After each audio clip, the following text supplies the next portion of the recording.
જૂનાગઢ જિલ્લાના કેશોદ તાલુકાના માણેકવાડા ગામે આશરે 800 વીઘા ગૌચરની જમીન પર તંત્ર દ્વારા દબાણ કામગીરી શરૂ કરવામાં આવી હતી, પરંતુ આ ડિમોલેશન કામગીરીમાં માત્ર નાટકીય રૂપ જોવા મળ્યું હતું। સવારથી શરૂ થયેલા ડિમોલેશન કામગીરીમાં વંથલી તેમજ કેશોદ પોલીસ સ્ટાફને સાથે રાખી વિસ્તરણ અધિકારી તેમજ ગ્રામ પંચાયતની બોડીને સાથે રાખી શરૂ કરવામાં આવ્યું હતું, પરંતુ મીડિયા દ્વારા સ્થળ નિરીક્ષણ કરતા ગૌચરની જમીન ખાલી કરાવવા ગયેલા તંત્ર ખાલી રસ્તા પરના બાવળો હટાવીને ડિમોલેશનની કામગીરી કરી રહી હોય તેવું લાગી રહ્યું હતું, પરંતુ ખરેખર ગૌચરની આશરે 800 વીઘા જમીન ખાલી થશે કે ડિમોલેશનના નામ પર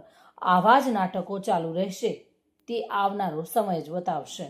તલાટી કમ મંત્રી જોનપુર અને આજરોજ અમોને નોડલ તરીકે દબાણ દૂર કરવાની કાર્યવાહી અંગે માણેકવાડા નિયુક્ત કરવામાં આવેલ છે। અગાઉ માણેકવાડા ગામે અરજદાર શ્રી વિરમ ગાંગાભાઈ જાડેજાની અરજી મુજબ જુલાઈ માસની અંદર અરજી કરવામાં આવેલ અને ત્યારબાદ ગ્રામ પંચાયત દ્વારા રેગ્યુલર નોટિસ અને નિયમ અનુસાર કાર્યવાહી કરવામાં આવેલ, પરંતુ વરસાદ અને નવેમ્બર માસમાં અને ઓક્ટોબર માસમાં પડેલ ભારે વરસાદના કારણે ગૌચરના એરિયાની અંદર પાણી ભરાઈ જતા આપણે ગૌચર દબાણ દૂર કરવા માટેની કાર્યવાહી મુલતવી રાખેલ। ત્યારબાદ આજરોજ ફરીથી નોટિસ આપી અને તમામ ખાતેદારોને જાણ કરી અને કેશોદ તાલુકા પોલીસ સ્ટેશનના સ્ટાફ તેમજ